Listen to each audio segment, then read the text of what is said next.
Owning a home is full of surprises. Some wonderful, some not so much. And when something breaks, it can feel like the whole day unravels. That's why HomeServe exists. For as little as $4.99 a month, you'll always have someone to call. A trusted professional ready to help, bringing peace of mind to 4.5 million homeowners nationwide. For plans starting at just $4.99 a month, go to homeserve.com. That's homeserve.com. Not available everywhere. Most plans range between $4.99 to $11.99 a month your first year. Terms apply on covered repairs. How would you like a 15% discount to my daily email, the stack of stuff, the show notes, discounts to the conference, all of that? All you need to do is text the word show to 33777. You'll get the annual subscription with a 15% discount to my daily email. You'll get the stack of stuff, the links to the show notes, discounts to the conference, and so much more. All you have to do is text the word show, SHOW, to 33777. Text show to 33777.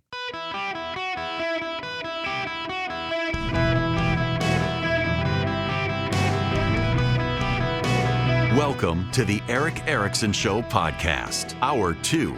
Ladies and gentlemen, boys and girls, welcome. It is Eric Erickson here across the United States. 877-973-7425. Should you wish to be on the program, I would be delighted to have you with me.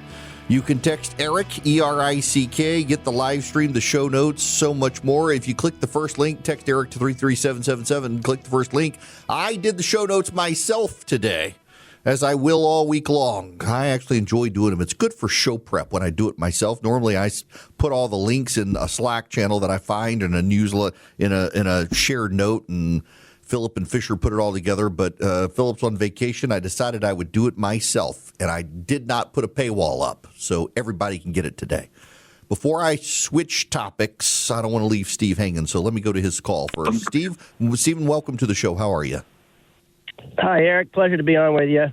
I just had an observation. You were talking about the white suburban Republican Christian woman. I'm not an expert in the female species, but I am married to one who checks all those boxes. You listen, if you marry one and stay at a Holiday Inn Express, you might have something to say. But, Eric, one of the observations I had is my wife came home and started telling me, it's from church to soccer to every little mom's group that my wife is in, all of whom those friends groups check all those boxes. Every one of them is on antidepressants. And I'm like, well, we're not forging the Oregon Trail. Like, what is so, like, they have got the easiest life. Like, I just don't understand, why are they all on medication? Honestly, I don't know. And by the way, a similar situation, increasingly, people are being medicated, and it's not just women. There are men too, but a lot of them are women, and I don't get it. And there are some people who point their finger at the medications and say this is the rise. I think that's a correlation causation thing. What I do think is that we, in not just since COVID, it was happening before COVID, but escalated after COVID, the isolation of people after COVID really escalated a trend that was already happening of people, when you're isolated, you tend to have a decline in mental health. And there is a lot of data to show that has happened, particularly among women who got isolated before COVID, but even more so after COVID. And I do think that antidepressants can ease the ebbs and flows of mood swings in some people, and in some cases that they are good, and in some cases maybe they're overprescribed. I'm very sympathetic to and have family members who are on antidepressant medication, and it has done them a lot of good. And I'm not going to cast aspersion on them, but I do also think in talking to doctor friends of mine and even my family members who are on antidepressants that doctors do voice a lot more concerns these days about them being overprescribed. And then the danger is trying to come off of them, and are people able to come off of them?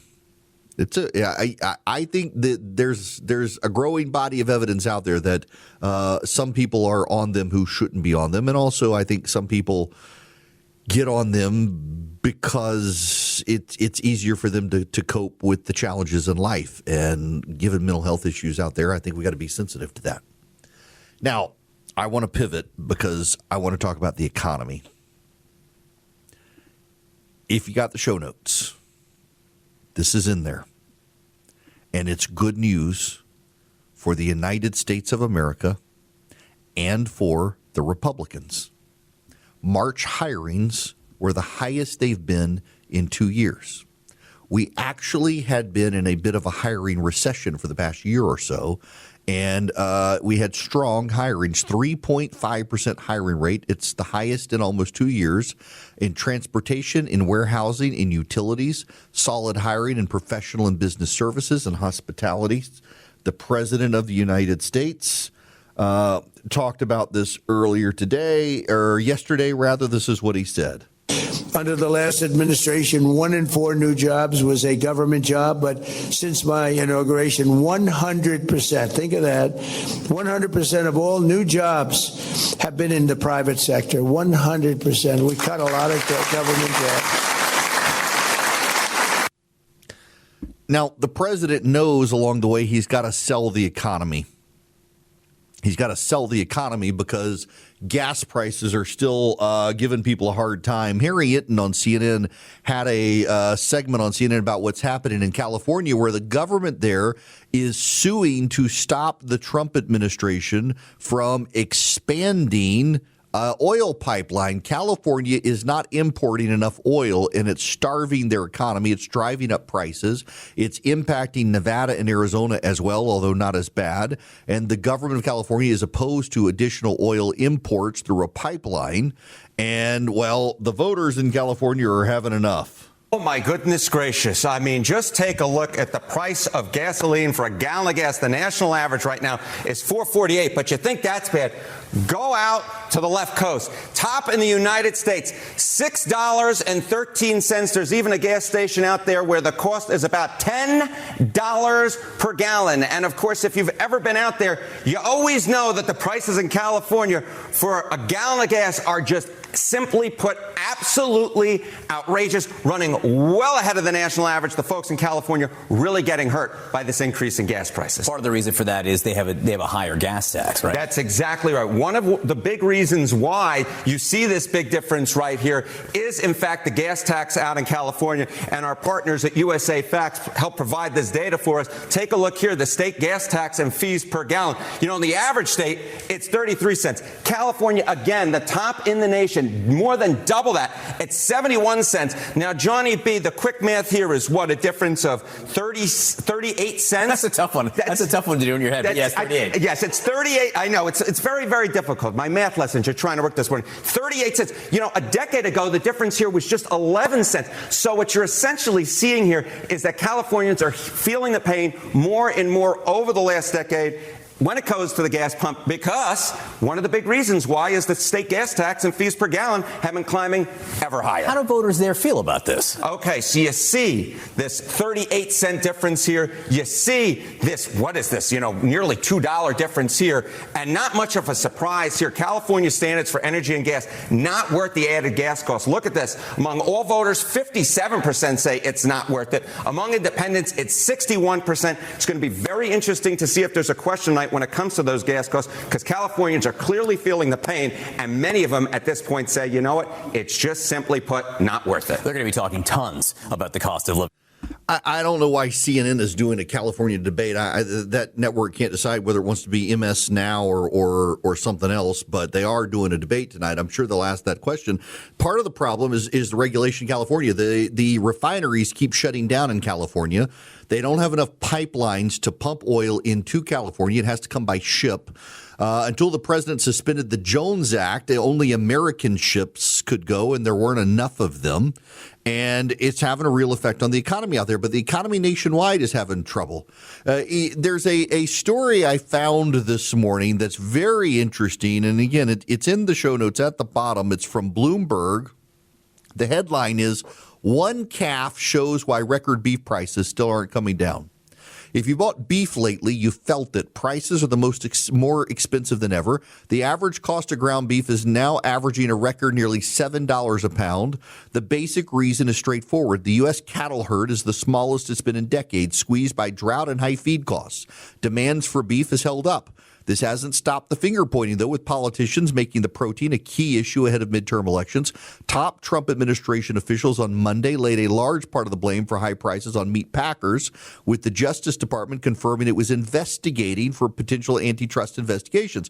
But the reality is far more complicated. It's easy to blame the meat packers, but it's actually the cattle industry itself that has all sorts of problems. There's no quick fix for it. And the reason is because the supply of cattle in the United States is low. Bloomberg News followed a hypothetical animal as it moved from the hands of ranchers, a meat packer, a grocer, and into the hands of Americans. Its profitability will shift with each handout or handoff. The margins at every step help explain why beef prices are so high. And it starts with the ranchers who have a smaller supply of cattle than they've had in the last few decades. The rancher has reduced his number of cattle because there have been droughts, feed prices have gone up, and the meat packers are not paying a lot of money to the ranchers. So the ranchers have no economic incentive to have a large herd because the costs on them are way too much. And it turns out that the ranchers are bearing a lot of the reason for the high price, but they're not the bad guys here. The ranchers are dealing with droughts and high prices for food and not a lot of money from the meat packers. To the extent that the meat packers are to blame, it's not because they're raising prices on consumers. It's that they're not paying ranchers enough to incentivize larger herds of cattle. And then their energy prices as well. The energy prices are dragging out the cost for getting the cow to the meat packer and from the meat packer to the store. It's getting kind of pricey out there. And it's hurting Americans.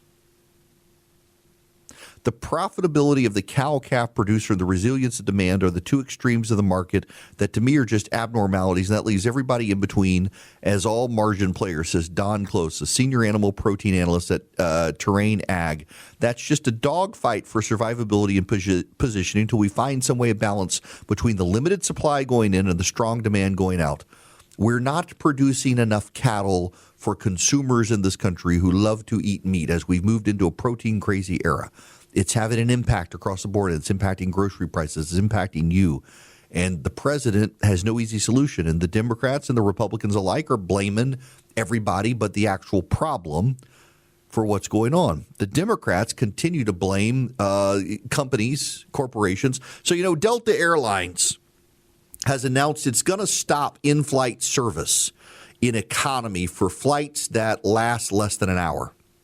I occasionally have to take a flight down to Jacksonville, Florida, and everyone asks always, why don't I drive? It's 4 hours from my front door to the front door of WOKV in Jacksonville, Florida, my affiliate down there. It's exactly 4 hours and 3 minutes.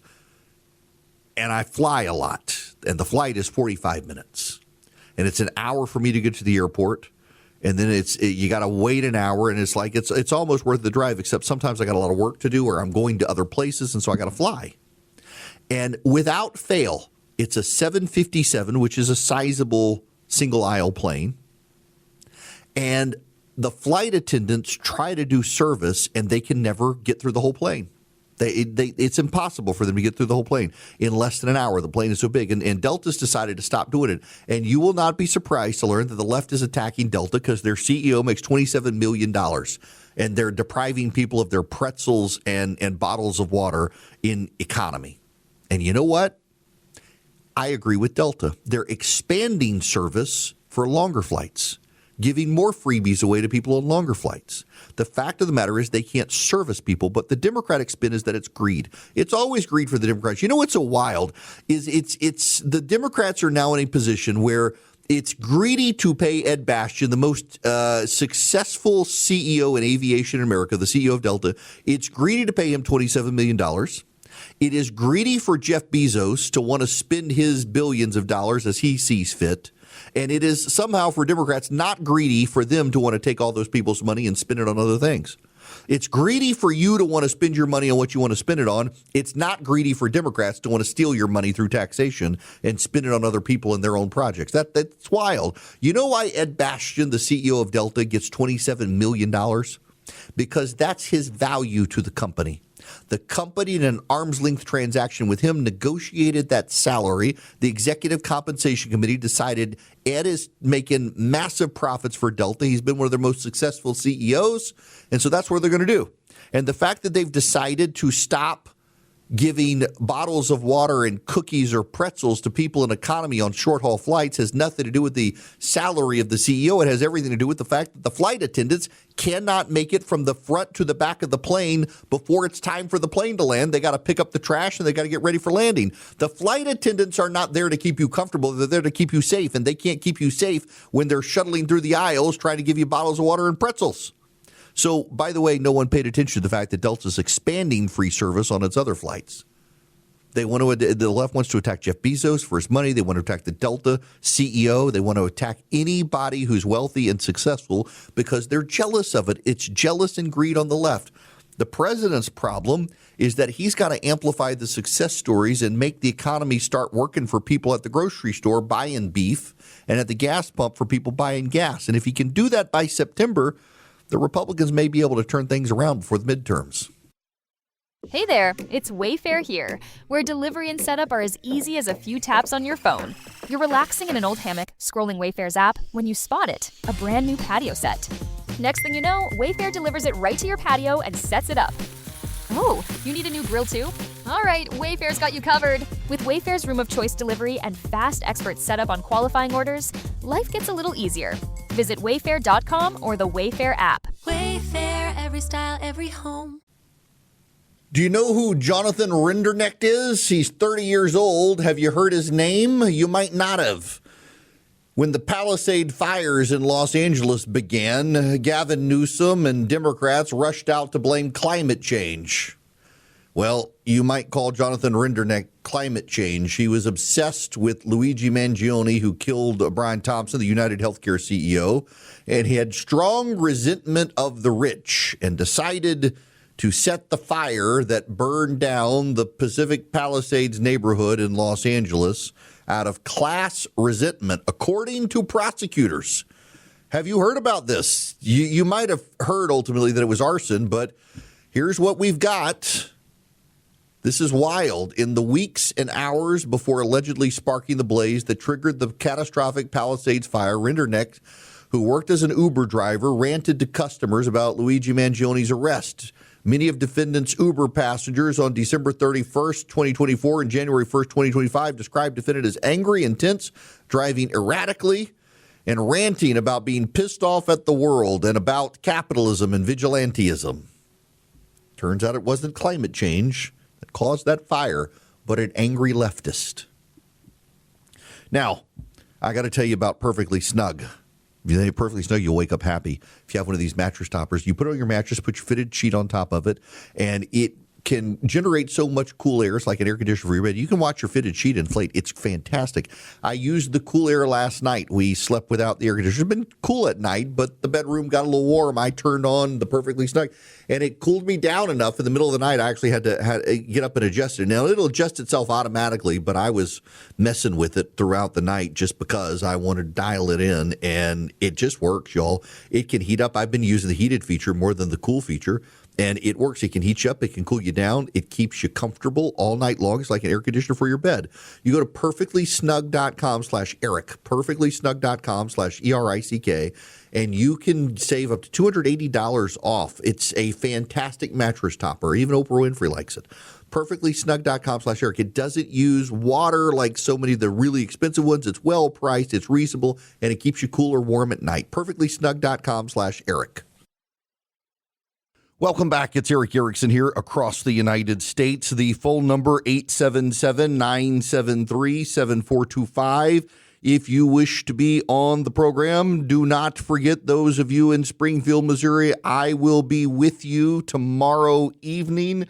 It is a free event. We'll have great food. We'll have great times. All you have to do is RSVP completely for free.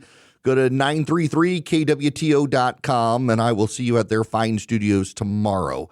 Now, I want to talk about following up on what I pointed out yesterday. The Republicans are not polling well. I played you yesterday the Harry Inton clip. If you missed it, basically the independent. So just so you understand the framing here for the media, most people who identify as independent lean to the Republican side. People who identify as moderate lean to the Democratic side. Moderates are Democrats who are ashamed of the leftward drift of that party. Independents are Republicans who don't like Donald Trump. Donald Trump got those independents in 2024 and won them by 95% against Kamala Harris. Right now, only about 55% are supporting him. Here's the problem for the president in that regard. He and his party, the Republicans, cannot win when they've only got about half of those independents supporting him, because the other half are going to stay home. And that's the problem. They're not going to vote Democrat. They're going to stay home.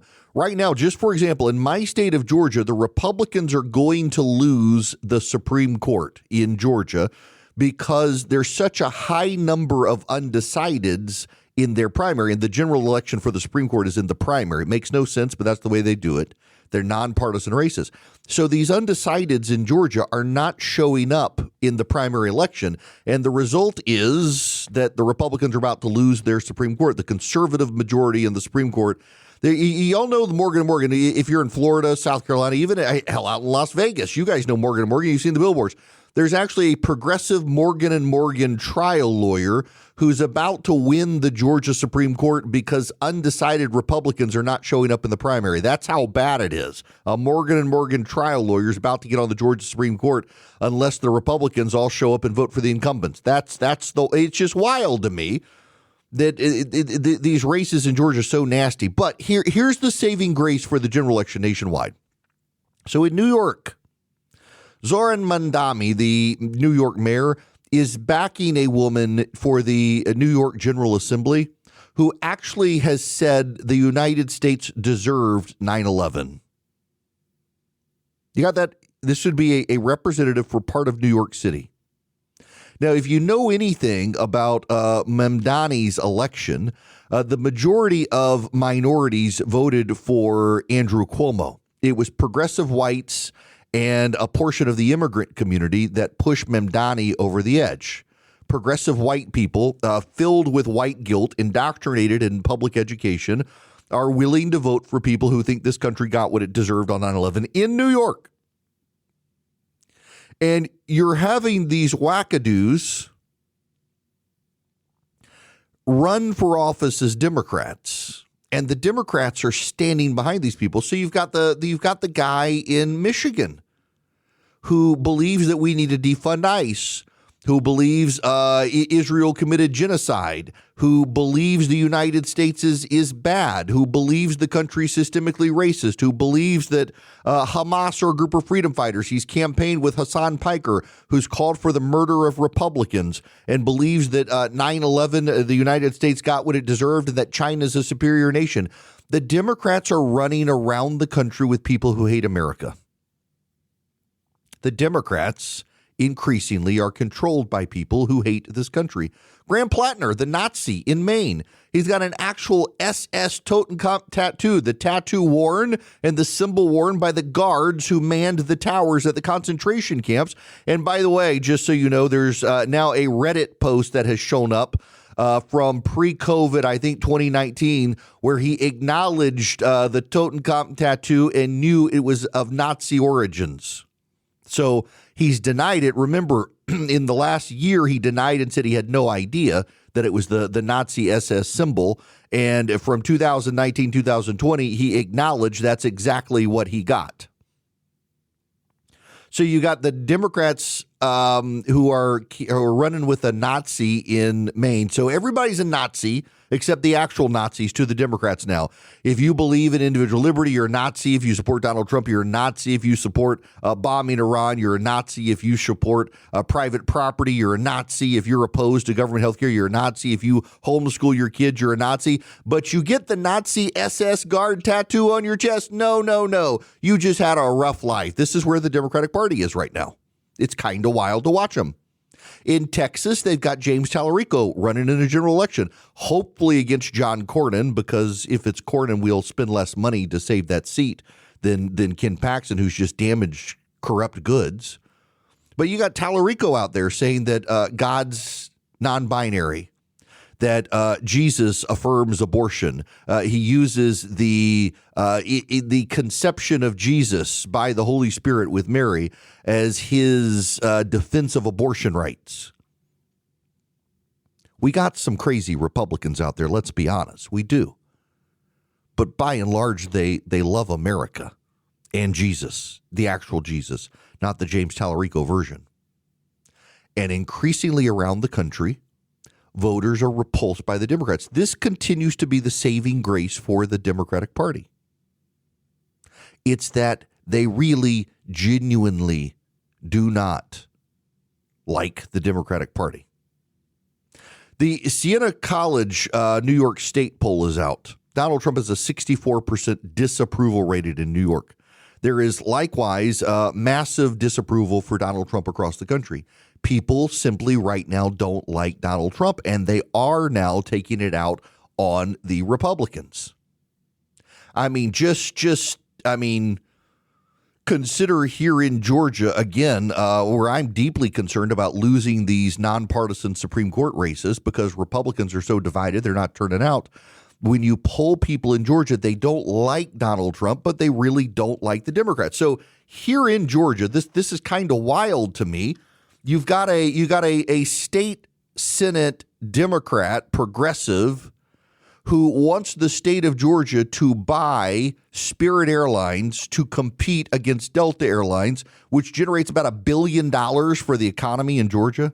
It's an absurd amount of money. It's not actually $1 billion, but an absurd amount of money, an absurd amount of employees that are employed by Delta Airlines. And this idiot wants the state of Georgia to buy Spirit Airlines to have a state-run airline to compete against Delta. Really, use your tax dollars for a competitive edge. An inefficient airline that would probably fall out of the sky if you let the government in charge of. Well, at least Kemp is governor and you got Republicans in charge, so it's not going to happen. But these are the sorts of people the Democrats are advancing. Many of them having never worked a day in their lives. Many of them subsidized by their parents. Look at the mayor of Seattle, Washington, who, when asked about all the businesses that were fleeing the state, she says, well, bye. This woman lives on an allowance from her parents. I'm not making this up, y'all. The mayor of Seattle, Washington, lives on a monthly allowance from her parents. Her husband likewise does not have a job, and they are subsidized by her parents, and she's a Democratic socialist. She has the luxury of being a Democratic socialist because she has never had to work in the real world and understand how the real world works. It's absolutely wild to see these people in the flesh out there trying to govern. Mamdani, his parents are wealthy. He lives in government subsidized housing. His wife is an artist who made like $10,000, $13,000 last year. His parents are extremely wealthy. He's been subsidized. And this is what we're seeing. These Democratic socialists, most of them are from wealthy families, the ones who get elected. Graham Plattner in Maine. He claims to be a blue collar oyster harvester. It's his hobby. His grandfather was a loaded architect who designed the roof of the Ford Foundation. His father bought the guy a $200,000 house, paid for his private education, and he's claimed to be a man of the people. They're cosplaying. These are like it's a furry convention of weirdo Democratic socialists around the country who hate the United States, who think the United States deserve 9/11, who think that their opponent should be murdered, literally, who cheer on the assassination attempts of Donald Trump and lament that they weren't successful. People don't like Donald Trump right now. You might. Most people don't. but they still like him more than the Democrats. So what's the path forward for the GOP? I think it's kind of straightforward, if you ask me. I think it's kind of straightforward.